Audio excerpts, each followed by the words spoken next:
This is episode 10 of The Bigger Picture. It wouldn't have been possible producing this Bigger Picture series without you guys. Thank you so much for watching and liking and sharing. Let's debate in this episode about the future of Indian startups, whether it is a boom or a bubble. India has over 100 unicorns and ranks third globally in producing unicorns. The rise of Paytm, Byju's, Swiggy, Zomato, Ola have created a massive impact in the growth of Indian economy. They have created massive wealth, huge number of jobs and innovation. But recent events tells a completely different story. Funding slowdowns, mass layoffs, crashing valuations and crisis of confidence. Is this just a market correction or bursting the dangerous bubble? To answer this, we first need to know about Indian startups. What caused the meteoric rise in startups of India? Welcome to episode 10 of The Bigger Picture, the future of Indian startups, whether it is a boom or a bubble. The startup boom.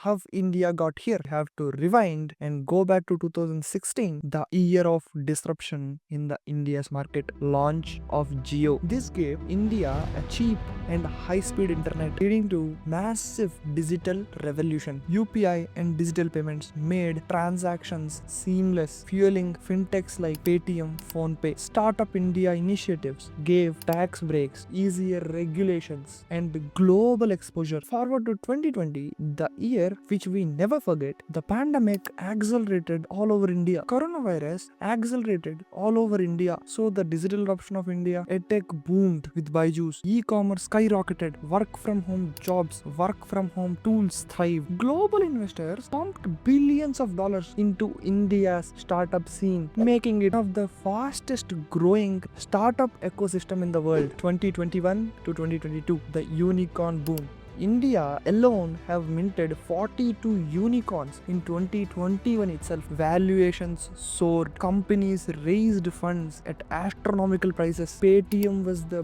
biggest IPO in the Indian stock market history. But was it the real growth or irrational hype? Is there a disaster waiting? No startup have estimated that day. What went wrong all this way? Funding winter. The global recession have feared many investors who pulled out money from the India's economic system. Startups that depend on burning cash without profits started struggling for the first time. This led to layoffs and closures. Byju's, Unacademy, Swiggy started to lay off their staff. They laid off thousands at once. Unemployment index was affected a lot because of this. Many startups shut down entirely, which doesn't have a reality check on businesses without solid foundations, have wiped away from the Indian markets, which continued with falling valuations and investor skepticism. Paytm's stock, which came into Indian stock market through biggest valuation, now crashed around 70% post IPO. Byju's, once valued at $22 billion,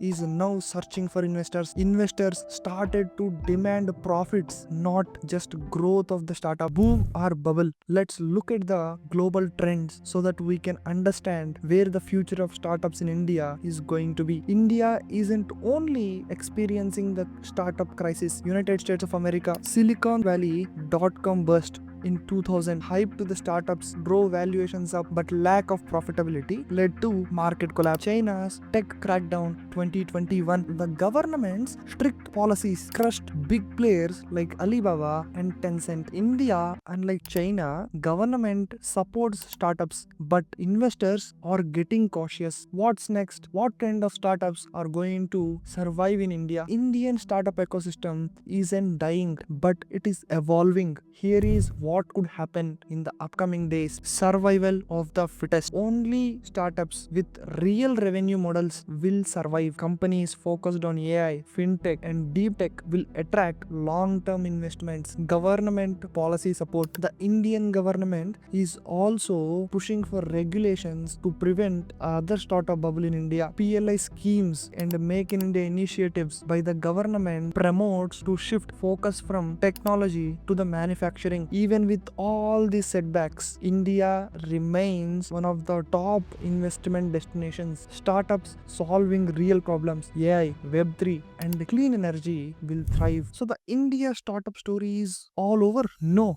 not at all. The main question here is, we are in a bubble. The startup culture in India is in a bubble. The challenge here is, who survives after the blast? Consider it this way: when there is a wildfire, many weak trees might burn, but the stronger trees, like stronger startups which have real revenue model, stand still. This makes space for the stronger startups to grow more when the small startups which doesn't have a real revenue models wipe out from the Indian startup economy. What do you think? Are Indian startups heading towards another golden age, or this is just a ticking bomb waiting for the time to blast? Comment down below. If you have watched it till here, definitely that means that you love this video. Let the YouTube algorithm know by liking it. Comment your opinions below. We will debate there. I'll be answering to your questions. This is episode 10 about the Indian startups. Thank you for watching. I am Rohit D. Sharma signing off until next episode.